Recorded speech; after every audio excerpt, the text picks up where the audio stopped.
자, 이제 본격적으로 이야기 공연 시작해 보도록 하겠습니다.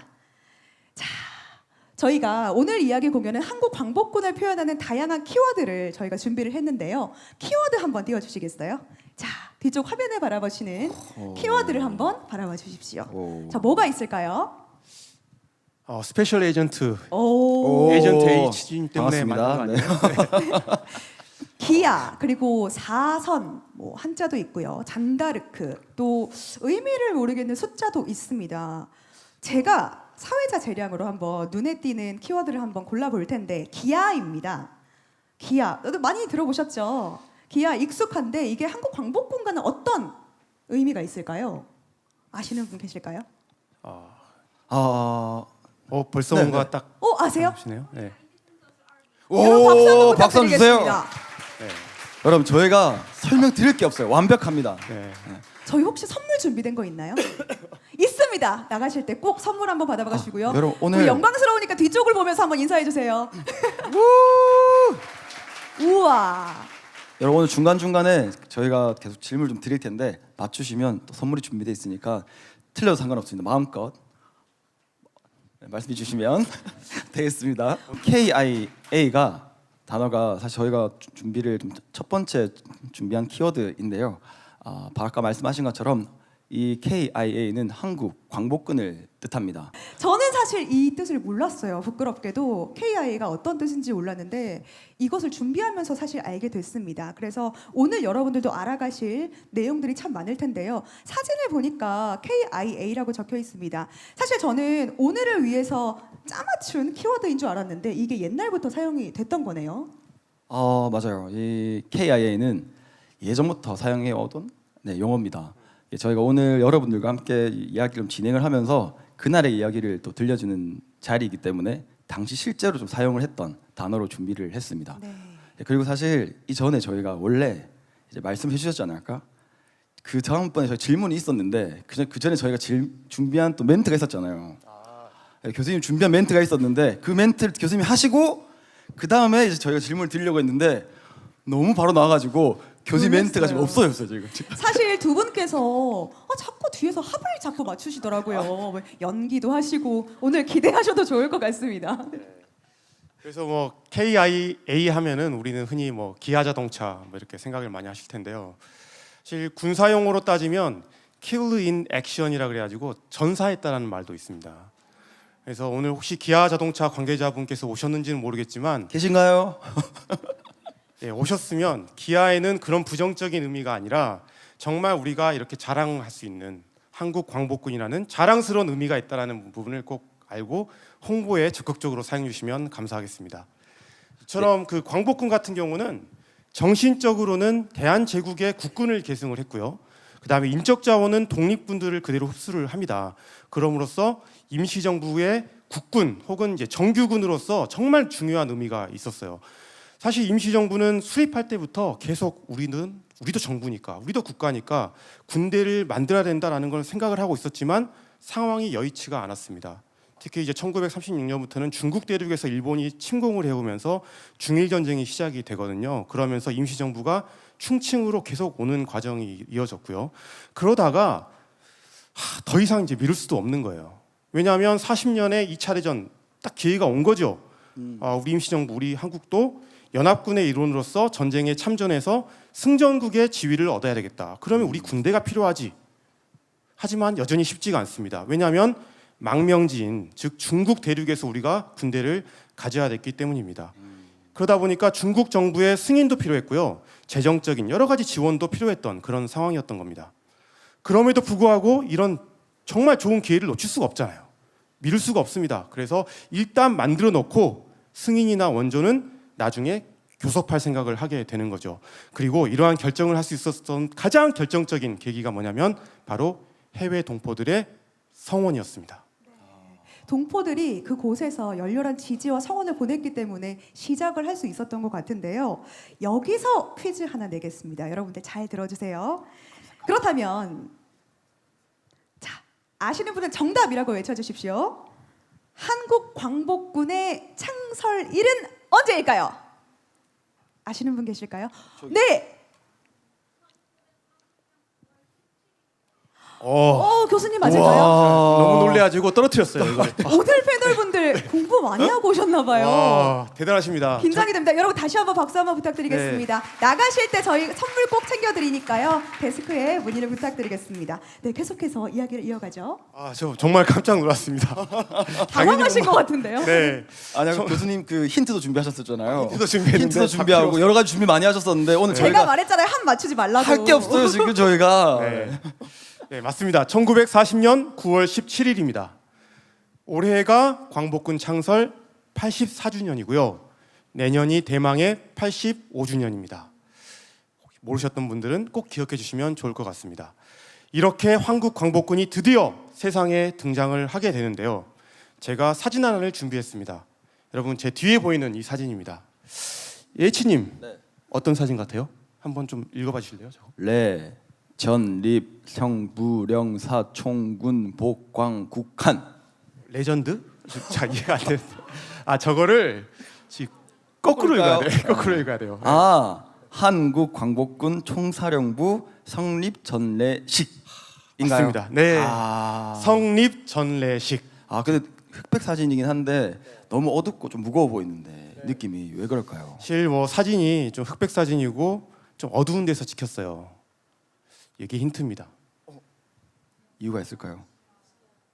지하에 일단 빛이 안 들어오는 부분도 있고요. 지하라고도 해주셨고요. 또, 네, 또 또 빛이 어떤 안 거죠? 들어와요. 네. 자, 그 말은 밖에서 빛을 볼 수 없게 만드는 겁니다. 자, 이 말은 뭐냐면 아침 일찍 했습니다. 또 7시에 했어요. 왜냐하면 왜요? 당시에 중일 전쟁이 한창인 상황 속에서 일본의 공습이 있을 수도 있어요. 그리고 여기는 우리 광복군 임시정부의 요원들이 다 모여 있습니다. 근데 여기에 만약 폭격이 떨어져 보세요. 우리 안 돼요, 안 돼. 독립활동하기가 쉽지가 않습니다. 정말 중요하죠. 그러다 보니까 비밀리에 조심스럽게 했다. 그래서 어두운 사진이었습니다. 그나마 이제 끝나고 나서 이상 없구나. 그래 우리 다 같이 기념 촬영하자라고 하면서 건물 밖에서 찍은 사진도 있습니다. 그 사진이 바로 여러분들 저기 보시면은 전시되어 있는 전례식 후에 찍은 사진인데요. 저 사진은 여러분들 끝나고 나서 자유롭게 또 옆에서 촬영도 하시면 좋을 것 같습니다. 네, 여러분들 꼭 이 사진의 의미를 기념하셨으면 좋겠습니다. 근데 아까 교수님께서 말씀을 하셨습니다. 우리 군대를 우리가 함께 짊어지고 가는데 다른 나라, 중국의 승인과 지원이 필요했다고 하셨잖아요. 그럼 참 눈치를 많이 봤을 것 같은데 어땠을까요? 그렇죠. 그러니까 중국 같은 경우도 뭐야 너희들 우리 승인 없이 군대를 만들어? 뭐 이런 식으로 활동을 좀 단속하려고 하기도 했고요. 그래서 룰을 딱 제시를 해줍니다. 그게 바로 뭐냐면 광복군 행동 9개 준승이라는 건데요. 이게 참 네. 그래요. 아무튼 불편해요 마음이. 9개 준수. 네. 아니 그냥 저희가 뭐 할 수 있게 놔두면 네. 좋았을 텐데 엄청 제약이 정말 많았네요, 불편하게. 그렇죠. 네. 그러면 9개 준수는 뭐 어떤 게 있었을까요? 이게 지금 문건으로도 남아 있습니다. 이렇게 다 한자로 되어 있는데요. 핵심적인 내용은 뭐냐면 중국 군사위원회가 광복군의 운용을 장악한다, 통제한다는 겁니다. 작전 통제예요. 즉 광복군의 활동 지역이나 아니면 작전이나 아니면 조직이나 뭐 운용이나 아니면 병력 편성, 훈련 모든 것을 다 중국이 관리하고 간섭한다라는 거였는데요. 아니, 그래도 뭔가 해결책을 찾았으니까 활동을 할 수 있었던 거 아닐까요? 사실 광복군 내부에서도 이걸 받아들여야 돼 말아야 돼 뭐 이런 논쟁이 있었어요. 받아줘요. 교수님 좀 받아주세요. 그래도 일단은 활동을 하려면 받아야 됩니다. 네, 받아야 되는 거죠. 그러면서 다만 여기서 끝난 게 아니라 마음을 우리는 중국의 군대가 아니라 임시정부의 대한민국의 군대다라는 마음을 계속 가지고 중국과 계속 협상을 해나갔고 또 우리가 실제로 작전들을 잘하면서 실력을 키워나갑니다. 그리고 결국에는 3년 뒤에는 광복군의 자주성을 되찾고 진짜 광복군이 된 순간을 맞이를 하게 되는 거죠. 이게 참 그 나라도 없는 게 서럽고 뭐 그런 와중에 어찌 보면 정말 당연한 것들을 가지고 이렇게 제약을 걸고 했다는 게 너무 좀 속상하네요. 엄청. 그래도 그때 광복군 분들이 또 어떤 또 스스로의 정체성을 가지고 또 이어갔는지도 좀 궁금합니다. 한편으로는 뭐 나라 잃은 서름 아니면 약소국의 서름일 수도 있는데요. 근데 거기서 포기하지 않고 어떻게든 만들어냈다는 게 저는 정말 의미가 있는 것 같은데요. 사실 제가 뭐 광복군의 정체성은 이렇습니다라고 설명을 드리는 것보다는 그걸 잘 알 수 있는 자료가 있습니다. 바로 여기 뒤에 나와 있는 광복군이 발행했던 한국 광복군 소사라는 책인데요. 한번 우리 목소리가 좋으신 조아라 아나운서님께서 한번 좀 글을 읽어주시겠습니까? 네, 제가 대독하겠습니다. 한국 광복군 소사입니다. 1907년 한국 국방군 해산일은 한국 광복군 창설일이라고 할 수 있다. 한국 광복군은 지금으로부터 36년 전부터 존재했다. 우리는 동방의 약소민족 중 가장 처음으로 아시아의 평화를 쟁취하기 위해서 한국 광복군이라는 유력한 항일 군대를 가졌다. 대한민국 임시정부가 군주의 나라에서 국민의 나라로 계승을 했던 것처럼 한국 광복군 역시 대한제국의 군대를 계승한 군대라라는 자신의 뿌리를 명확하게 이제 적시를 해놓은 겁니다.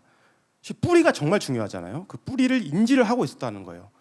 그렇기 때문에 여러 가지 어려운 상황에서도 흔들리지 않고 쉽게 무너지지 않고 자주성을 찾으면서 확실히 광복군이라는 것을 만들 수 있었던 겁니다. 그럼 교수님, 광복군의 활동 범위라는 건 좀 어떻게 됐을까요? 네, 활동 범주는 지금 뒤에 보면은 이제 지도가 있는데요. 중국 전역에서 활동을 했다라는 것을 여러분들이 알 수 있을 것 같습니다. 그 왼쪽에 있는 지도 같은 경우는 초창기 때 광복군의 활동 모습인데요. 이게 정비가 되면서 주로 이제 크게 4군데에서 광복군이 활동을 하게 되는데 총사령부는 임시정부 수도였던, 그러니까 우리 임시정부가 있었던 충칭, 지금 이제 중경이라고도 부르죠. 충칭에 있었고요. 1지대 같은 경우는 이제 라오커우나 진화에 있었고요. 2지대는 시안, 여러분 삼국지 좋아하시는 분들은 장안으로도 알려져 있는 그 진시황의 무덤이 있는 곳입니다. 아무튼 이곳에서 활동을 했고요. 3지대는 이제 뿌양이라는 곳에서 활동을 했었습니다. 그런데 이 광복군이 이곳에서 중국군과 합작해서 작전도 했고요. 또 훈련도 시켰고요. 또 병력을 모집하기 위한 초모 활동과 같은 다양한 활동을 여기서 전개를 해 나갑니다. 기억하세요. 이 당시에는 중국과 일본이 한참 전쟁일 때였고 광복군도 거기에 따라서 이 지역에서 일본과 싸우는 역할을 했다라고 좀 기억을 하시면 될 것 같습니다. 네, 이렇게 잘 설명을 해주셨는데 이렇게 말씀만 들어도 정말 우여곡절 끝에 세상에 등장하게 된 한국 광복군이었습니다. 앞으로 계속해서 다양한 이야기를 나눠갈 텐데요. 저는 좀 궁금한 게 광복군, 저희는 정말 대단하고 정말 뜻깊은 일을 했다고 하는데 현재 시점에서 우리는 광복군 어떻게 평가하고 있나요? 네, 지금 이제 내일 모레가 이번 주 목요일이죠. 예, 광복절입니다. 광복절이 이제 우리가 빛을 찾았다라고 이야기를 하는데요. 일단은 광복군 활동 자체가 우리한테 빛을 찾아주게 한 활동이지 않을까라는 저는 그런 생각을 합니다. 사실 저도 잘 몰랐는데요. 또한 우리 사회 일각에서는 우리 광복에 있어서 광복군이 한 게 도대체 뭐야라는 어떤 그런 회의적인 시각도 분명히 있는 것 같습니다. 하지만 그러한 평가는 지금의 어떤 기준에서 그 당시의 상황을 전혀 이해하지 못한 평가라고 생각을 합니다. 왜냐하면 정말 어렵게 광복군은 만들었고 그리고 어렵게 활동을 했고 나름 유의미한 결과를 만들어냈기 때문입니다. 무에서 유를 창조했다. 그리고 정말 그걸 창조하기 위해서 엄청난 의지를 다하면서 했다. 그 마음을 지금 이 시점에서 우리가 본받아야 되지 않을까. 저는 그 지점에 좀 방점을 찍고 싶습니다. 교수님의 광복군의 말씀을 정신입니다. 정신이 중요한 것 광복군의 같아요. 정신까지 의미를 되새겨 주셨습니다. 그런 의미에서 왜 오늘날 우리가 다시금 한국 광복군에 대해서 생각을 해야 하는지 KIA 뭐라고요? 한국 광복군요. 네, 맞습니다. 아까 약간 당황하셨는데 지금은 바로 말씀을 하시네요. 한국 광복군 코리아 인디펜던스 아미를 설명을 해주셨습니다. 이렇게 첫 번째 키워드는 마무리를 하고요.